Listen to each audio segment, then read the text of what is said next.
Hello everyone, तुम्ही सर्वजण कसे आहात? माझी खात्री आहे तुम्ही सर्वजण मजेत असणार आणि हाय व्हायब्रेशनमध्ये लॉ ऑफ अट्रॅक्शनची जर्नी फॉलोसुद्धा करत असणार.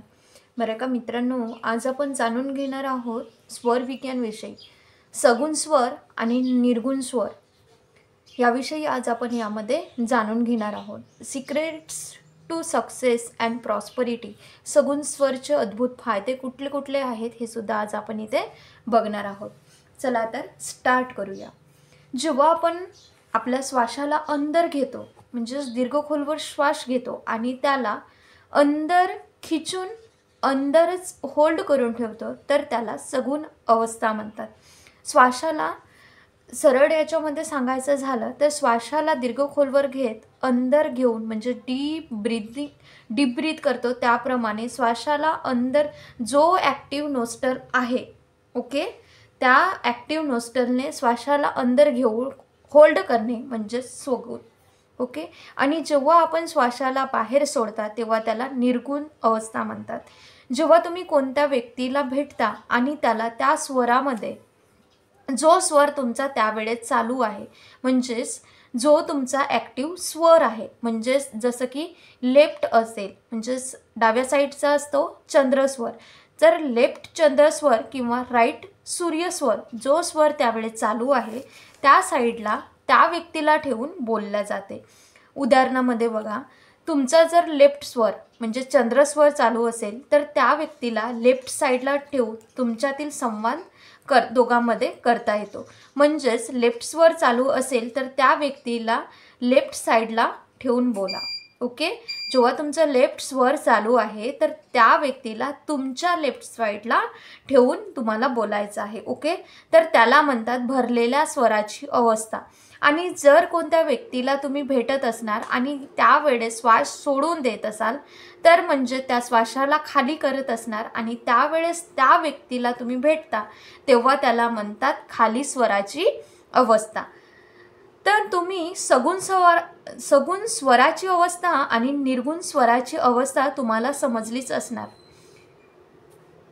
तर आपण आता सगुण स्वराची अवस्था आणि निर्गुण स्वराच्या अवस्थेमध्ये त्या व्यक्तीलाच भेटायचं आहे ज्या व्यक्तीला तुम्हाला भेटायचं आहे.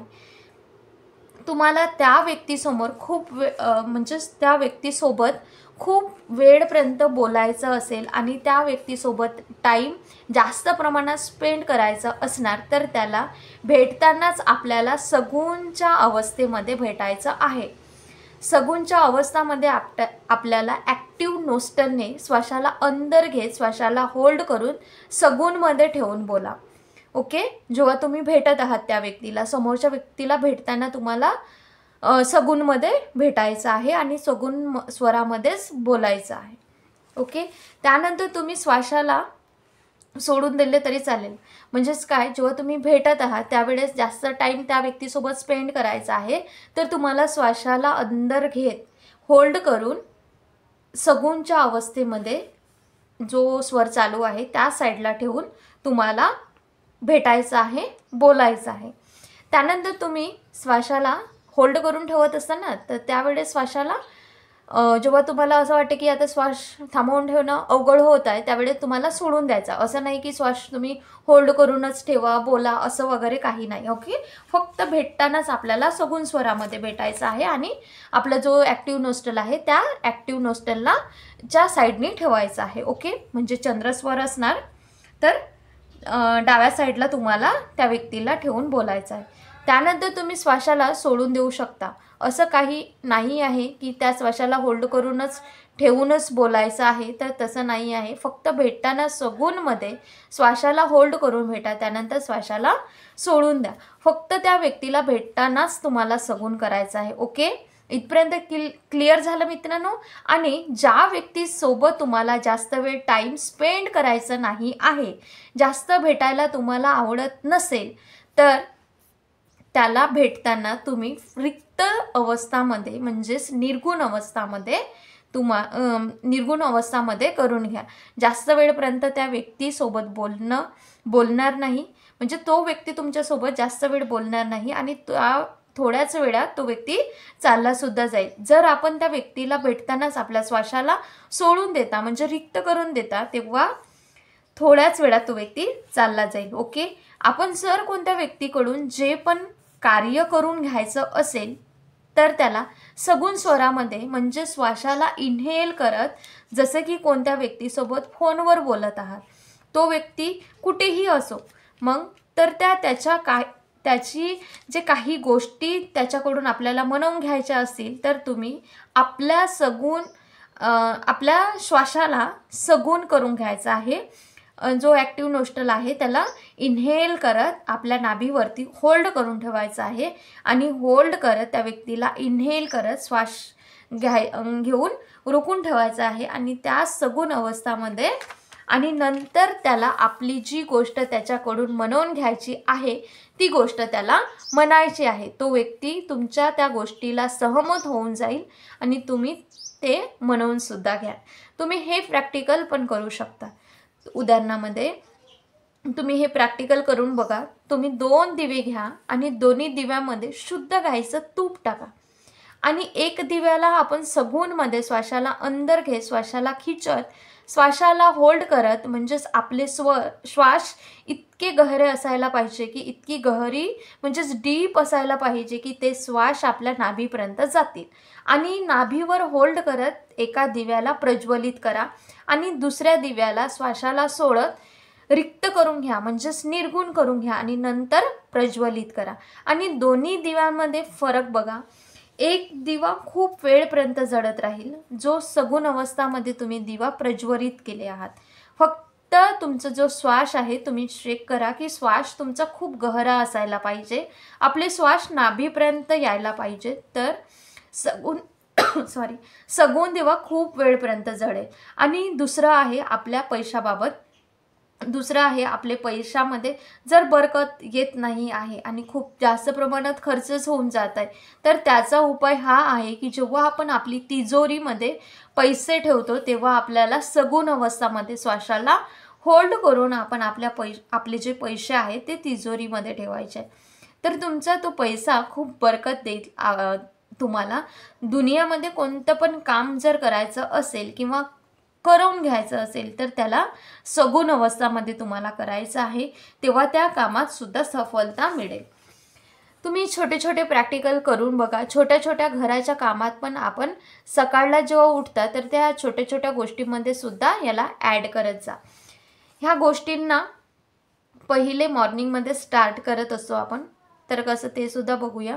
पहिले तर मॉर्निंगमध्ये म्हणजे सकाळला आपल्याला चेक करायचं आहे की जे तिथी आहे, जो तिथीचा स्वर आहे तो शुक्ल पक्ष किंवा कृष्ण पक्ष, चंद्रस्वर जेव्हा स्टार्ट पाहिजे किंवा सूर्यस्वर स्टार्ट पाहिजे तर कृष्ण पक्ष, शुक्ल पक्ष आणि वार म्हणजेच दिवस बघून कुठला स्वर ॲक्टिव्ह पाहिजे कोणत्या दिवशी तो बघून ॲक्टिव्ह करा स्वर. ओके. त्यासाठी तुम्हाला कॅलेंडर मेंटेन करावं लागेल. महिन्याच्या सुरुवातीला तुम्हाला कॅलेंडरवर पॉइंट करा की कोणत्या तिथीमध्ये कोणता स्वर तुमचा चालू असायला पाहिजे आणि रात्रीलाच हे बघून झोपा की मॉर्निंगमध्ये हा स्वर ॲक्टिव्ह पाहिजे म्हणून. ओके. जो स्वर तिथीनुसार ॲक्टिव्ह पाहिजे तो स्वर ॲक्टिव्ह करा. ओके. स्वर ॲक्टिव्ह कसं करायचं याचं जर तुम्हाला येत नसणार तर याचा व्हिडिओसुद्धा आपल्या चॅनलवरती अवेलेबल आहे, तो तुम्ही जाऊन बघा की स्वर ॲक्टिव्ह कसा करायचा. आणि सकाळी उठल्यानंतर लगेच स्वर तुम्हाला चेक करायचा आहे आणि तो जो स्वर चालू आहे ज्या तिथीनुसार तर तो स्वर तिथीनुसार ॲक्टिव्ह आहे. म्हणजे चंद्रस्वर ॲक्टिव्ह असेल तर म्हणजे चंद्रस्वर चालू आहे, त्यावेळेस जमिनीवर चंद्रस्वरवाला पायच म्हणजेच लेफ्ट साईडचा पाय जमिनीवर ठेवायचा आहे. अगोदर तुम्हाला बेडवरच चेक करायचा आहे. जो स्वर चालू आहे त्याच कुशीवरून करवट घेऊन उठायचं आहे. त्याच पायाला जमिनीवर पहिले ठेवायचं आहे. तुम्ही जेव्हा पाय जमिनीवर ठेवत आहात जो ॲक्टिव्ह नोस्ट्रल आहे त्यांनी, त्यावेळेस तुम्ही मनात तुमची एक इच्छासुद्धा म्हणू शकता. ओके. इच्छा म्हणून झाल्यानंतर तुम्हाला श्वास सोडून देता येईल. ओके.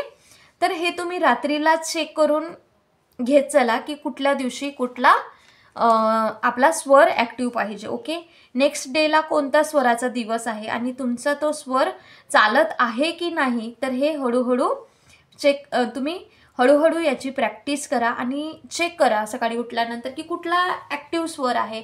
आणि रात्रीला तुम्ही बघून झोपले की उद्याला कुठला स्वर आपल्याला हवा आहे, तर त्यानुसार तुम्ही तो स्वर ॲक्टिव्ह करा. आणि ॲक्टिव्ह स्वरामध्ये तुमची इच्छा इन्हेल करत सगूनमध्ये, ओके, भरलेल्या श्वासामध्ये तुम्ही इन्हेल करत नाभीवर होल्ड करत तुमची इच्छा पूर्ण म्हणून घ्या आणि त्यानंतर श्वास सोडून द्यायचा आहे. जेव्हा तुमची इच्छा पूर्ण झाली त्यानंतर तुम्हाला जमिनीवरती पाय ठेवायचा आहे. जो ॲक्टिव्ह स्वर आहे तो. ओके, हळूहळू याची प्रॅक्टिस करा, तुम्हाला याची सवय होणार आणि आपले जे काही कार्य आहे ते सफल होणार. पैशाबाबत सुद्धा सांगितली, सक्सेसबद्दल सुद्धा सांगितलं, कुणाकडून कुठली गोष्ट म्हणवून घ्यायची याबद्दल सुद्धा सांगितलं. ओके, तर या पद्धतीने स्वर विज्ञानचा उपयोग करून आपल्या लाईफला सक्सेसनी म्हणजेच सफलता आपल्या जीवनामध्ये आकर्षित करा आणि अबंडंट प्रॉस्परस लाईफसुद्धा जगा. तर मी आशा करते की आजची हे स्वर विज्ञानची माहिती तुम्हाला आवडली असेलच, हो की नाही. तर हा व्हिडिओ आवडला असल्यास या व्हिडिओला लाईक, शेअर आणि चॅनलवर जर कोणी नवीन असणार तर जरूर या चॅनलला आणि ही माहिती आणि हा व्हिडिओ फायदेमंद वाटल्यास या चॅनलला जरूर सबस्क्राईब करा आणि जास्तीत जास्त शेअर करा. Thank you so much. Thank you for everything. God bless you.